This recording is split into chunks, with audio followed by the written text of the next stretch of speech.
Hi everybody, welcome to another career tutorial. I'm cripeman. What we're going to do this time through is we're going to look at our particle fountain. Your fountain can be found up here in the effects tab where your fire and stuff is.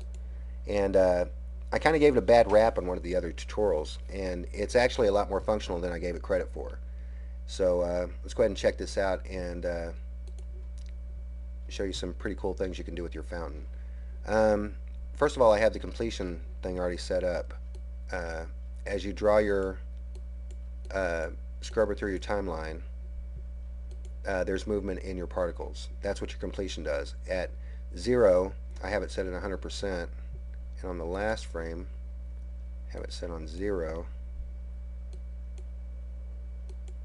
Oh, and on the first frame, I got it set at 100.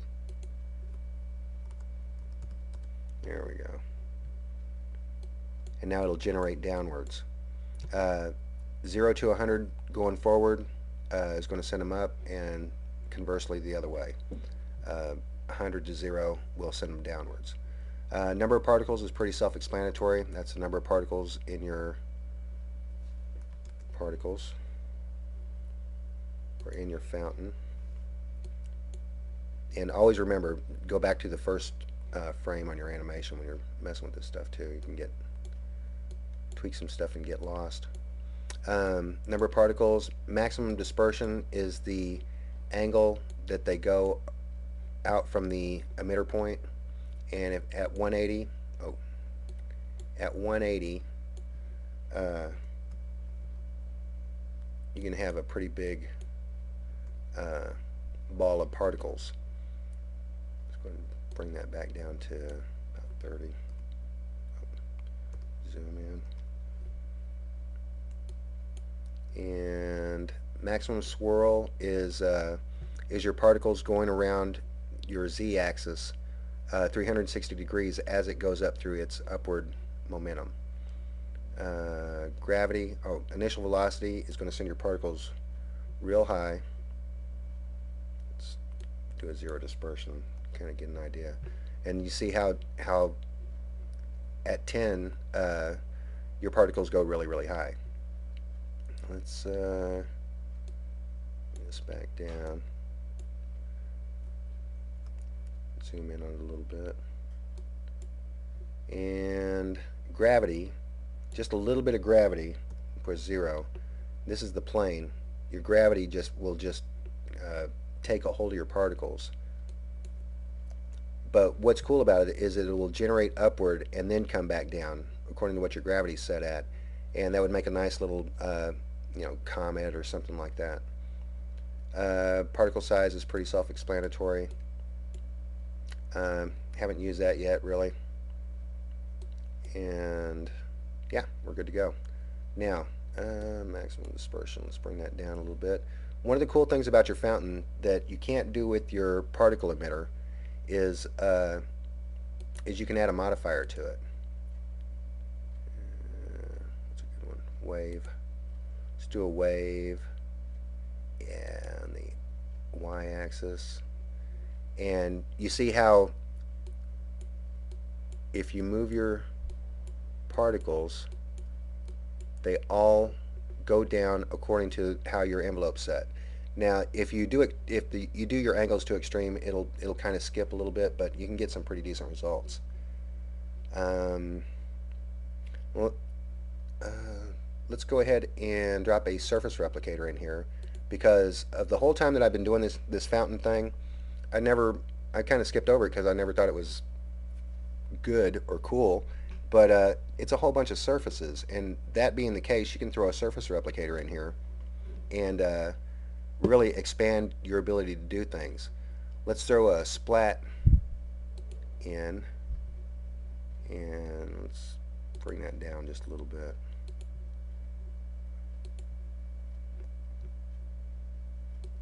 Let's see, 4 by 4 by 4, and let's go ahead and give it a shader. There's a shader right there. Let's see what we got. There we go. Nice and good. Oh, and here's how the particles look too.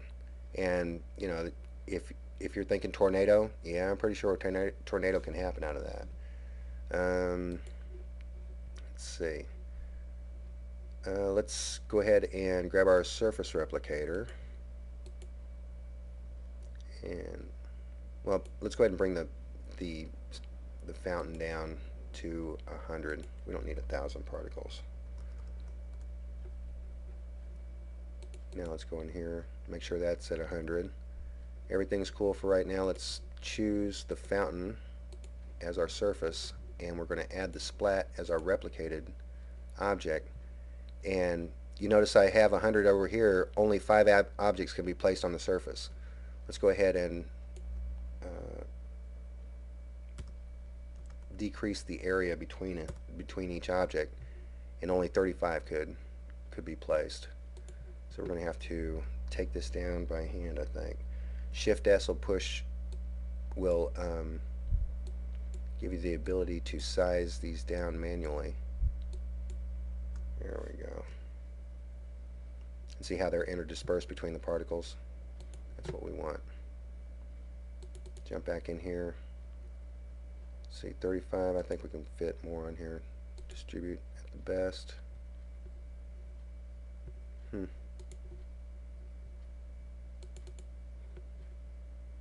Scaling factor.